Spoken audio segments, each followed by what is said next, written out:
The Terrible Old Man by H.P. Lovecraft. It was the design of Angelo Ricci and Joe Sanek and Manuel Silva to call on the Terrible Old Man. This old man dwells all alone in a very ancient house on Water Street near the sea, and is reputed to be both exceedingly rich and exceedingly feeble, which forms a situation very attractive to men of the profession of Messrs. Ricci, Sanek, and Silva, for that profession was nothing less dignified than robbery. The inhabitants of Kingsport say and think many things about the Terrible Old Man, which generally keep him safe from the attention of gentlemen like Mr. Ricci and his colleagues, despite the almost certain fact that he hides a fortune of indefinite magnitude somewhere about his musty and venerable abode. He is, in truth, a very strange person, believed to have been a captain of East India clipper ships in his day, so old that no one can remember when he was young, and so taciturn that few know his real name. Among the gnarled trees in the front yard of his aged and neglected place, he maintains a strange collection of large stones, oddly grouped and painted so that they resemble the idols in some obscure Eastern temple. This collection frightens away most of the small boys who love to taunt the Terrible Old Man about his long white hair and beard, or to break the small paned windows of his dwelling with wicked missiles. But there are other things which frighten the older and more curious folk, who sometimes steal up to the house to peer in through the dusty panes.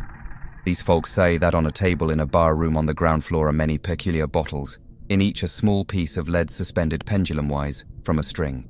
And they say that the Terrible Old Man talks to these bottles, addressing them by such names as Jack, Scarface, Long Tom, Spanish Joe, Peters, and Mate Ellis, and that whenever he speaks to a bottle, the little lead pendulum within makes certain definite vibrations as if in answer. Those who have watched the tall, lean, Terrible Old Man in these peculiar conversations do not watch him again.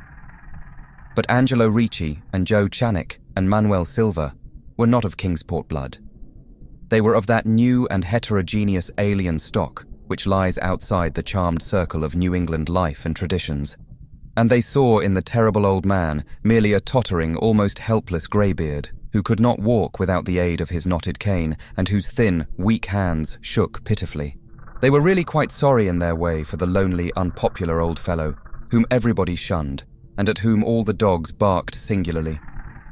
But business is business, and to a robber whose soul is in his profession, there is a lure and a challenge about a very old and very feeble man who has no account at the bank, and who pays for his few necessities at the village store with Spanish gold and silver minted 2 centuries ago.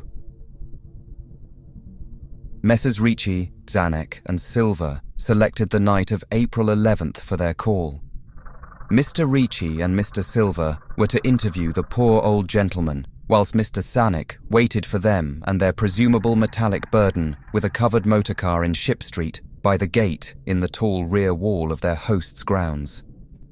Desire to avoid needless explanations in case of unexpected police intrusions prompted these plans for a quiet and unostentatious departure. As prearranged, the 3 adventurers started out separately in order to prevent any evil-minded suspicions afterward. Messrs. Ricci and Silva met in Water Street by the old man's front gate, and although they did not like the way the moon shone down upon the painted stones through the budding branches of the gnarled trees, they had more important things to think about than mere idle superstition. They feared it might be unpleasant work, making the Terrible Old Man loquacious concerning his hoarded gold and silver, for aged sea captains are notably stubborn and perverse. Still, he was very old and very feeble, and there were 2 visitors. Messrs. Ricci and Silva were experienced in the art of making unwilling persons voluble, and the screams of a weak and exceptionally venerable man can be easily muffled. So they moved up to the one lighted window and heard the Terrible Old Man talking childishly to his bottles with pendulums. Then they donned masks and knocked politely at the weather-stained oaken door. Waiting seemed very long to Mr. Kozanek as he fidgeted restlessly in the covered motorcar by the Terrible Old Man's back gate in Ship Street. He was more than ordinarily tender-hearted, and he did not like the hideous screams he had heard in the ancient house just after the hour appointed for the deed. Had he not told his colleagues to be as gentle as possible with the pathetic old sea captain? Very nervously he watched that narrow oaken gate in the high and ivy-clad stone wall. Frequently he consulted his watch and wondered at the delay.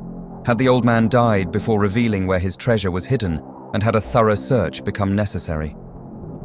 Mr. Chanek did not like to wait so long in the dark in such a place. Then he sensed a soft tread or tapping on the walk inside the gate, heard a gentle fumbling at the rusty latch, and saw the narrow, heavy door swing inward. And in the pallid glow of the single dim street lamp, he strained his eyes to see what his colleagues had brought out of that sinister house which loomed so close behind. But when he looked, he did not see what he had expected, for his colleagues were not there at all, but only the terrible old man leaning quietly on his knotted cane and smiling hideously. Mr. Sanek had never before noticed the color of that man's eyes. Now he saw that they were yellow. Little things make considerable excitement in little towns, which is the reason that Kingsport people talked all that spring and summer about the 3 unidentifiable bodies, horribly slashed as with many cutlasses, and horribly mangled as by the tread of many cruel boot heels, which the tide washed in. And some people even spoke of things as trivial as the deserted motorcar found in Ship Street, or certain especially inhuman cries, probably of a stray animal or migratory bird, heard in the night by wakeful citizens. But in this idle village gossip the terrible old man took no interest at all. He was by nature reserved, and when one is aged and feeble, one's reserve is doubly strong. Besides, so ancient a sea captain must have witnessed scores of things much more stirring in the far-off days of his unremembered youth.